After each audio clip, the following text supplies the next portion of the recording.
Pemirsa, 5 anggota polisi yang menjadi calo penerimaan Bintara Polri di Jawa Tengah akhirnya dipecat setelah sebelumnya hanya disanksi pemindahan. Pemecatan terhadap 5 anggota Polri itu berdasarkan putusan sidang peninjauan kembali atau PK yang dipimpin langsung oleh Kapolda Jateng Irjen Pol Ahmad Lutfi.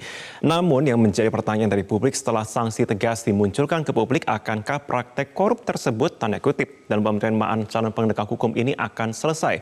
Untuk membahasnya lebih lanjut sudah bergabung bersama kami pakar hukum pidana Asep Iwan Irawan serta Ketua Harian Kompolnas Beni Mahmoto. Selamat pagi, Kang Asep. Selamat pagi, Pak Beni. Pagi, Pak Beni. Selamat pagi. Selamat pagi. Terima kasih sudah bergabung bersama dengan kami. Saya akan langsung ke Pak Beni. Pak Beni, kali ini yang terbongkar Polda Jawa Tengah, tahun lalu Polda NTT, tahun lalunya lagi Polrestabes Medan. Bagaimana ini, Pak Beni?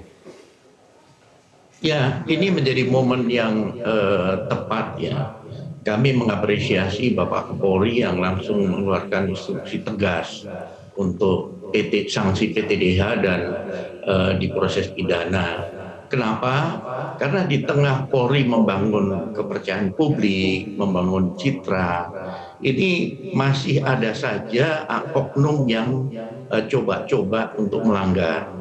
Kita semua tahu bahwa Polri sudah berusaha untuk membangun sistem rekrutmen ini secara transparan, secara akuntabel, melibatkan eksternal.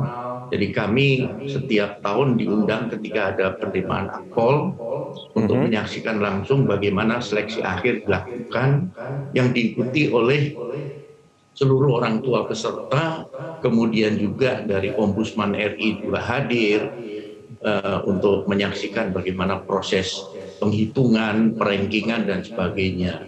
Nah, ini ketika ada pemain di luar sistem, artinya ada istilah yang dipakai kan menunggang kuda, menembak sambil menunggang kuda. Ini kan spekulasi. Ini dilakukan bisa orang yang di luar kepanitiaan, bisa juga dia bekerja sama dengan panitia, bisa juga dia memanfaatkan informasi dari panitia, sehingga dia bisa menjual informasi itu kepada orang tua si calon. Nah, ini masalahnya ketika sistem sudah dibangun dengan baik, tetapi ada calon-calon di luar sistem itu yang bermain, maka citra Polri tetap akan menjadi korban, tetap akan jelek. Pak Beni, celah apa yang dimanfaatkan? Ya. Celah apa yang dimanfaatkan? Jadi celah yang dimanfaatkan ini momen-momen biasanya menjelang pengumuman atau jauh sebelumnya mereka sudah mendatangi calon, kemudian menjanjikan untuk lulus dengan imbalan sejumlah uang, dan nanti berspekulasi ketika anak itu memang lulus secara normal, artinya sesuai dengan aturan, informasi itulah yang kemudian nanti digunakan. Tetapi kalau tidak lulus, uangnya dikembalikan. Nah, ini kan konyol sekali kalau itu terus dilakukan. Oleh sebab itu sanksi tegas ini menjadi penting sekali. Kemudian yang diperlukan lagi adalah Polri tidak bisa sendirian, perlu peran serta masyarakat. Kalau masyarakat ada yang punya informasi tentang percaloan ini, mohon segera dilaporkan kepada pengawas internal Polri maupun ke Kompolnas untuk nanti kami tidak lanjuti. Karena bagaimanapun kan ada yang memberi, ada yang menerima. Oke. Nah, ketika masyarakat tidak mau memberi, maka praktek seperti ini tidak akan terjadi. Baik, Pak Beni.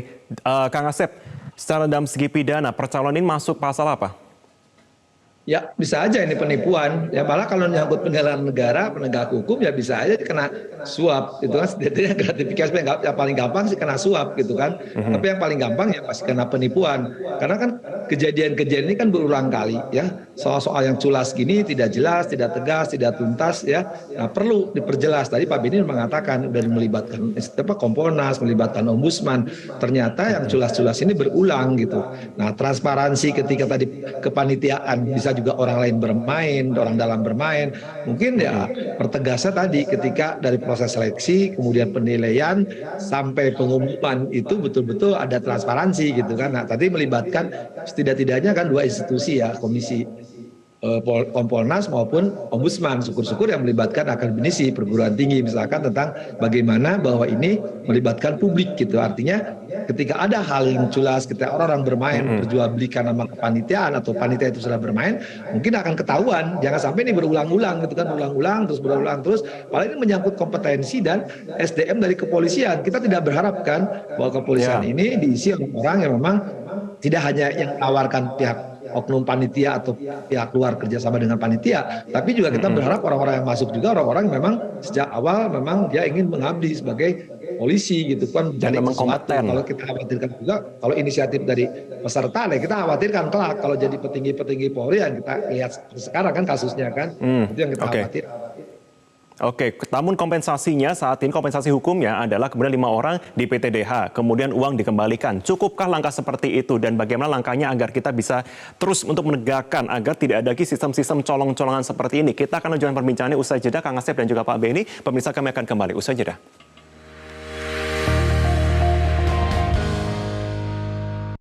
Dunia terus berputar. Begitu banyak hal yang berakhir, namun banyak juga yang kembali dalam bentuk baru, memberi harapan baru. Seperti botol plastikmu yang dapat menjadi barang baru lagi melalui gerakan ekonomi sirkular nasional Le Mineral. Kini, plastik tidak lagi menjadi sampah, namun terus berputar dengan dipilah dan didaur ulang menjadi baru. Semua bisa mengambil peran penting dalam perputaran itu dari hulu ke hilir. Mulai dari kamu yang memilah sampah dari rumah, pemulung yang mengumpulkannya, hingga pekerja pabrik yang mendaur ulang. Bersama gerakan ekonomi sirkular nasional Le Mineral, mari jadikan botol plastikmu jadi baru lagi.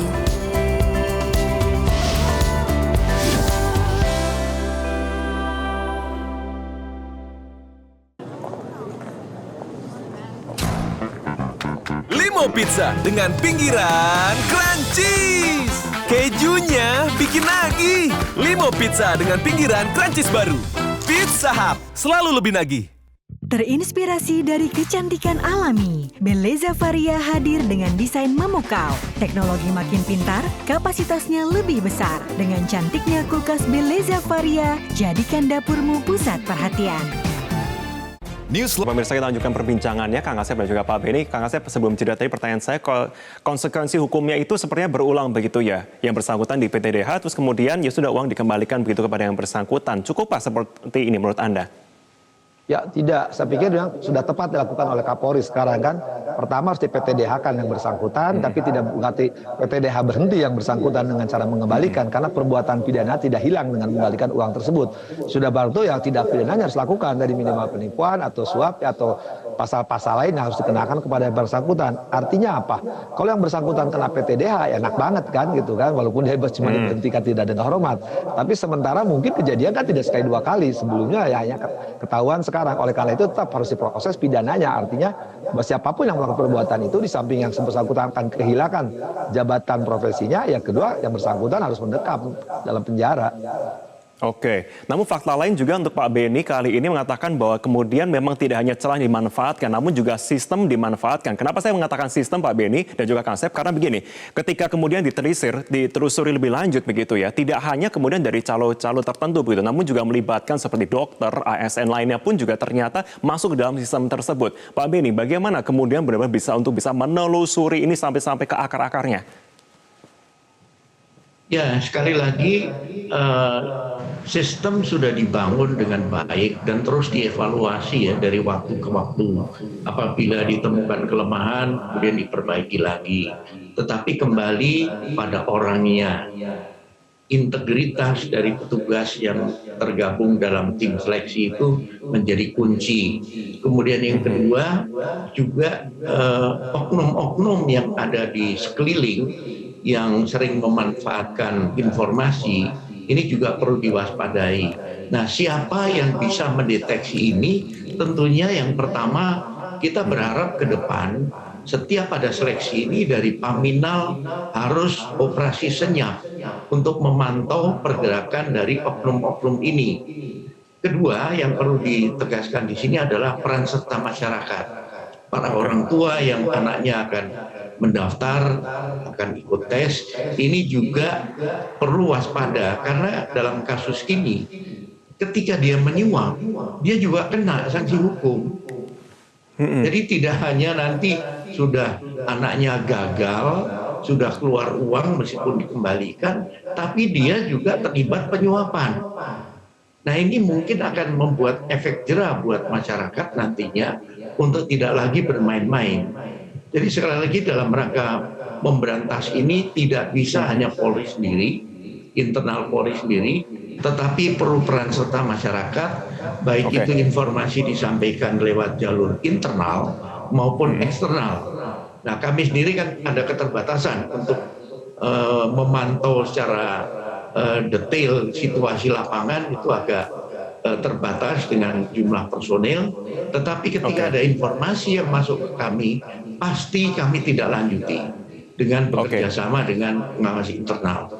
Pak Beni, memang kita harapannya memang bisa menciptakan, tentunya dalam proses ini menciptakan para aparat yang bisa melindungi masyarakat, itu goalnya ya. Tetapi ketika sistem tersebut ternodai, tercederai dengan kemudian mengambil start lebih dulu, begitu bagaimana kemudian nasib-nasib para aparat-aparat ini kemudian yang memang sudah terlanjur masuk melalui jalur tanda kutip tersebut. Apakah kemudian harus ada seleksi tambahan seperti itu atau bagaimana menurut Anda? Ya, untuk sistem ini kan sudah dibuat dan melalui satu kajian yang mendalam ya. Jadi mereka yang sudah lulus, contoh saja dari yang kejadian di Semarang ini, ada yang memang lulus, dia memang sesungguhnya lulus memenuhi syarat, tetapi ada yang menjual informasi itu. Dan sebaliknya, dengan menginformasikan pada orang tua bahwa anak bapak tidak lulus, tapi kalau mau lulus kasih uang, padahal memang sesungguhnya memang sudah lulus. Jadi ini bicara masalah informasi bocoran dari dalam tadi. Nah, oleh sebab itu kalau hal-hal yang seperti ini hak dia tetap lanjut karena memang dia memenuhi syarat dan sudah melalui mekanisme yang benar. Berbeda dengan tidak memenuhi syarat, kemudian karena menyuap diluluskan, itu bisa dievaluasi kembali. Di aspek apa dia tidak lulus? Apakah di psikotes, apakah di jasmani, kesehatan, dan sebagainya. Oke, Kang Asep, bisakah kemudian yang bersangkutan ketika kemudian skip proses, kemudian ia mengandalkan tentunya hasil dari proses tadi itu yang terlewati itu untuk kemudian dikenakan pidana di sini? Ya, sekali lagi tadi kan kalau suap pasti ada penyuap dan ada yang disuap gitu, dua-duanya kena satu itu. Tapi kembali tadi kan kalau mindsetnya yang ikut daftar polisi itu entah orang tua dan yang bersangkutan sejak awal juga menjadi penegak hukum. Bayangkara negara sudah barang tentu kan niatnya tidak melanggar hukum itu. Sebaliknya juga mindset dari mereka penyelenggara kepanitiaan ya, entah panitia resmi atau juga pihak-pihak yang terkait ya, sejak awal mencari tadi kompetensi dan SDM ya calon-calon bayangkara negara. Kalau dua-duanya mindset ya sejak awal melahirkan penegak-penegak hukum atau ya bayangkara negara terbaik, saya pikir tidak akan terjadi. Tapi kan penerimaan KKN ini kan tidak hanya di kepolisian. Saya berani mengatakan hampir semua institusi kelembagaan negara ya, termasuk BUMN terjadi juga kan KKN ini. Cuman yang terungkap. Tapi kan untuk kepolisian ini kita saat ini kan karena sedang ramai di kasus Sambo, kasus Teddy, sudah barang tentu aja ngembet kemana-mana. Karena kita kemana-mana kita berharap di bawah ini ya polisi memberikan keteladanan kepada siapapun bahwa di kepolisian juga berani untuk merubah gitu kan, bahwa transparansi terbuka, publik bisa melihat supaya juga di percontohan yang lain juga bahwa tidak terjadi seperti ini. Kalau di kepolisian bisa dibersihkan, kenapa yang lain juga nggak bisa gitu? Adakah bobot yang berbeda kemudian ketika sanksi tersebut diberikan kepada instansi kepolisian dibandingkan dengan seperti yang Kang Asep sebutkan tadi ya, katakanlah ada instansi pemerintahan ataupun akademis lain. Adakah bobot yang berbeda, katakanlah polisi lebih berat begitu, seperti apa? Singkat saja Kang. Ya, kalau penegak hukum namanya negakan hukum, makanya di undang-undang suka diatur kan kalau penegak hukum melanggar hukum, hukumannya lebih berat. Makanya penting kan, apalagi untuk kepolisian. Bukan berarti yang lain rendah, enggak kan, yang lain juga menyangkut aset-aset negara, menyangkut kepentingan negara tetap harus. Taman ke penegak hukum, calon-calon penegak hukum juga tentu sejak awal harus menegakkan hukum, bukan melanggar hukum. Baik, terima kasih Pakar Hukum Pidana Kang Asep Iwan Irawan dan juga Ketua Harian Kompolnas Pak Benny Mamoto sudah bergabung bersama di Selamat Pagi Indonesia. Terima kasih banyak atas diskusi kita pada pagi hari ini. Sehat selalu. Terima kasih.